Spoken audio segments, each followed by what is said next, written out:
बिस्मिल्लाहिर्रहमानिर्रहीम। मैं आज एक टीचर के बारे में गुफ्तगू करना चाहता हूँ कि टीचर का क्या मकाम है। इशफाक अहमद जो है ना, वो कहते हैं मैं इटली चला गया। इटली गया तो उधर ना रूम एक शहर है इटली में, उधर उनका चलान हो गया। तो वो कहते हैं कि मसरूफियत के बायस जो है ना वो मैं चलान पे ना कर सका। तो जब मैं चलान पे ना कर सका तो मुझे जो है ना कोर्ट ने बुला लिया, अदालत ने बुला लिया। तो वो कहते हैं कि जब मैं अदालत में गया ना, तो अदालत में जो है ना मुझे उधर खड़ा मैं हो गया। तो जज साहब मुझसे पूछते हैं कि आपने चलान क्यों पे नहीं किया। तो मैंने कहा कि मैं जज साहब मुझे तो थोड़ी मसरूफियत सी, मैं मसरूफियत की वजह से मैं एक टीचर हूँ। कहते हैं मैं जब टीचर कहा, ये अल्फाज अभी मेरे मुंह में थे, पूरे निकले नहीं थे।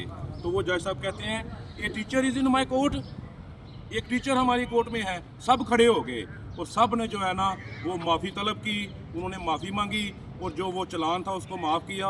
और कहते हैं कि मैं उस दिन जाना, मुझे उस दिन पता चला कि इन कौमों की तरक्की का राज क्या है। जो टीचर हमें पढ़ाते हैं ना, उनके बारे में वो उनकी सोच है और हमारी सोच क्या है। हमें टीचर का एहतराम करना चाहिए। अस्सलाम वालेकुम।